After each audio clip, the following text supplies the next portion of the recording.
against Ruto. Finally, I can say that he has the qualities.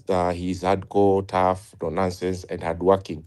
But remember also, he is a killer and he's also arrogant.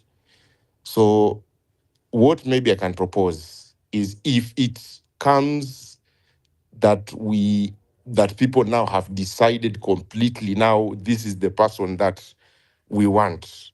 If it comes to that, then I think the alternate the option we can do is front him with one of our own.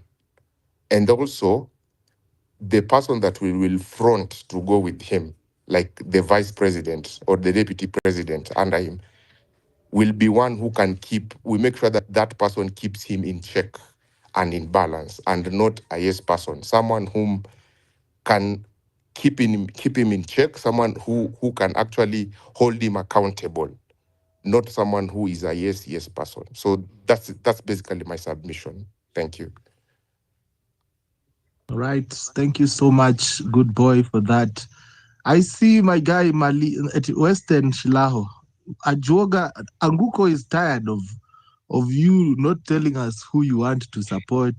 He says everybody we support you are against. So he wants you to come out of the bush and tell us who are you with. Peter, great. Thank you so much. Peter, first, let me begin by idealism, what it means. Often we pour cold water on idealists, but these are people who push the world. I can put it to you. Like the person who came up with Uber, e-hailing taxi industry. His idea was this: I'm going to run the taxi industry without owning a taxi. Whoever listened to him thought that he was mad.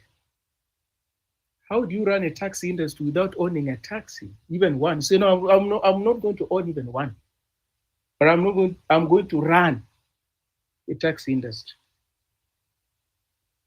I'll do it through an app. The rest, as they say, is history. When idealists speak, we think they're mad. Their minds are not working. How can you imagine of a Kenya without corruption?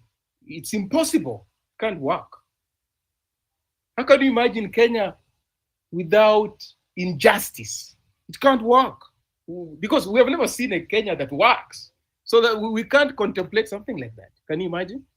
We're drawing from the present and history, so we can't contemplate a future where we will treat you as a Kenyan, not on account of the village you come from. We can't contemplate that kind of Kenya. But I can promise, if there's a leader who thinks like that, that's the person who is going to transform the country. And he will do it. Not within a year, not within 5 years.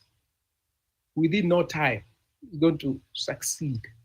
So we become cynical, because we've had cynical people in power all along. And therefore, we are fixated with personalities. That's the challenge. We've never seen a president who towers above parochialism. All of them diminished by parochialism.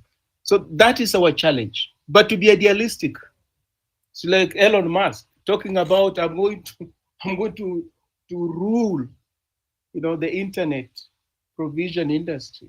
I'm going to do it. And I'm not going to dig underground for cables. I'll just take the satellite into the orbit. That is it. That's an idealist talking. And he does it. We who thought something like that cannot happen, we realize now we're scrambling for space. So don't dismiss, pour scorn on idealists. Don't. Peter, let me put it to you. I'll pick it from where Ajoga left. I think because of our antipathy towards William Ruto, we tend to underestimate him. And that works in his favor. Because if it's in a fight or in a political context, what you want is your opponents to dismiss. It's like Donald Trump. If you If you read Donald Trump's journey to the White House, first he asked George Bush, Senior, Herbert, the father to George Bush Walker, that he wanted to be his running mate. George Bush laughed at him. He laughed at him. Donald Trump, how dare you? I mean, you can be my running mate? Laughed at him. That is it. And then, well, they dismissed him. He disappeared. Then he reappeared towards the 2016 election. Again, everybody laughed at him. No, it can't be. It can't. Even Barack said, oh, at least with me, I'll go down in history as a bad president. Donald Trump will go down in history as somebody who never became president. Those clips are there. The rest, as they say, is history. Is history. Such that you're not doing anything important until people start laughing at you. You're not doing anything serious. You have not found your direction in life until people start laughing at you. Pour and scorn on what you're doing. Once they do that, realize now you're doing something serious. You can proceed. But when everybody says, no, you're doing the right thing, no, those could be sycophants. William Ruto, he understands our politics so well. One, he's been on the losing side of the political divide where elections have been stolen. So he was on the losing side. He was on the losing side. That was in 2007. So he knows the pain of an election being stolen. When you are staring victory in the face like this, snatched away from you. He knows that pain. He has also been a beneficiary of a stolen election. He has been. So nobody on a political landscape understands our politics more than William Ruto. 2013, there was this narrative of tyranny of numbers by Matiangi. Tyranny of numbers, if you remember.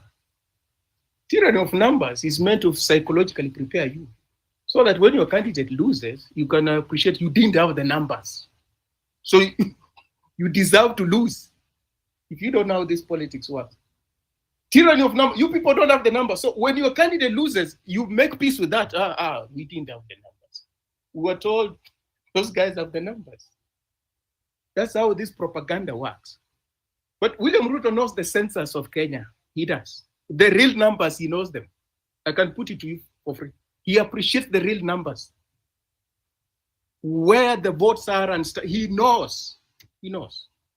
I can put it to you. Because in Africa, elections are not stolen on the voting day. Manipulation of census figures is part of stealing elections. It happens in Nigeria, it happens all over the place. You first must tinker with the numbers in terms of census. You tinker with them. You suppress these numbers, you inflate these numbers. That's how they do it. So then, in a country that is ethnically oriented like Kenya, we just tell you, no, man, the people who backed you do not have the numbers. Man. Why are you complaining? We are not seeing these things, aren't we? He knows the real figures. Can I put it to you?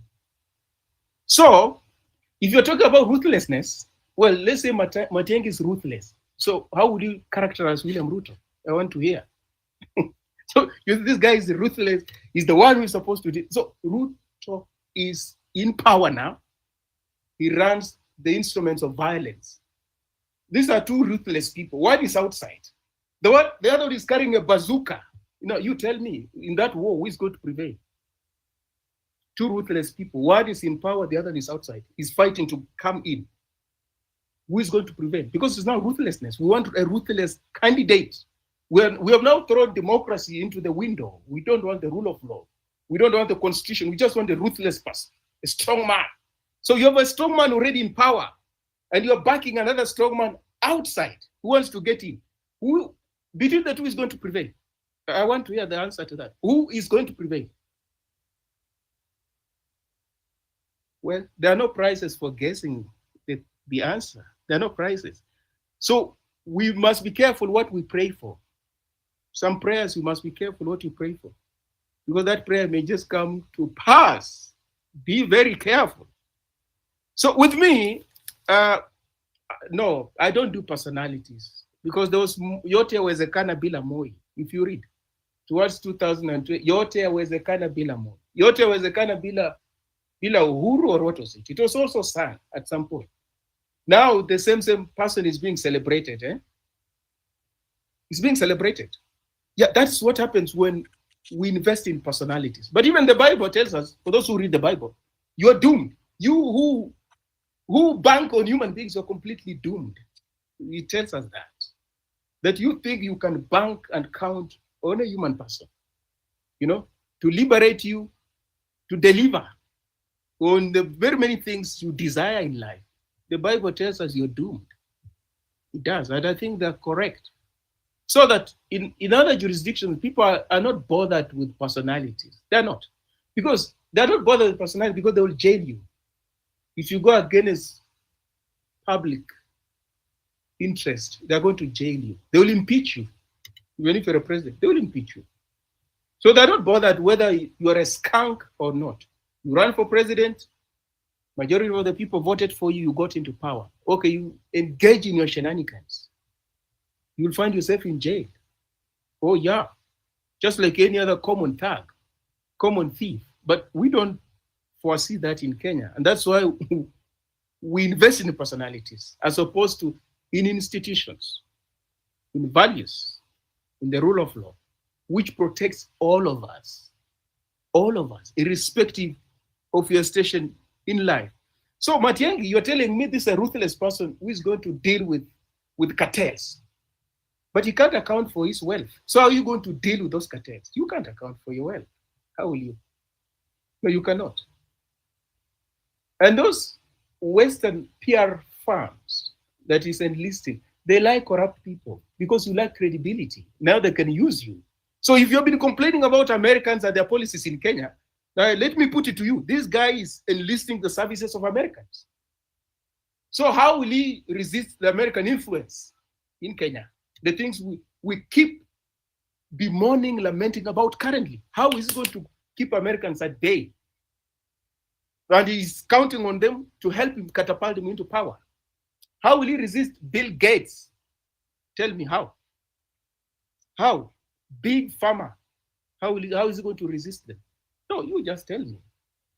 Because you're saying you want a ruthless person who's going to deal with cartels and right things in Kenya. But the person from the get-go is telling you that he's counting on Americans.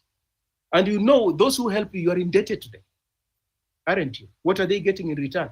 This immunity you are talking about, he's going not to lift the immunity that William Ruto has put in place. Because it's just the American establishment. There's no distinction between Bill Gates, the White House. They're the same establishment. Elon Musk, it's the same establishment. Capital. He will safeguard the interest because it's indebted to them. Just like Cambridge Analytica, who carried out a scorched earth campaign towards 2013 elections. Their purpose was to sanitize the candidates we had at that time who are facing charges at the ICC. Scorched earth against Raila Odinga. Did you watch? Did you see? Yeah, they did. So when you see now we are beholden to those people, look at history, where we're coming from. It's not us. Some external actors played psychological warfare against us. And before we realized, we had people in power whom some of us did not approve of. So I think we're being cyclical in the way we're reading our politics. We're being cyclical. We're not being crystal clear. We're running around in circles. When clearly you can tell this candidate does not have my interest at heart from the get-go, you can tell. But you think at some point, once he gets into power, suddenly he's going to remember you. That's fantastic. The other thing, our politics is not universal. It's not representative of Africa. In Madagascar, a DJ was elected into power. A DJ in Madagascar. In Senegal, a tax collector is their president, a little known person. That president didn't have any political experience before. He's the president. We here think, Mother Karua, Matiangi is a former minister, Kalonzo, a former vice president.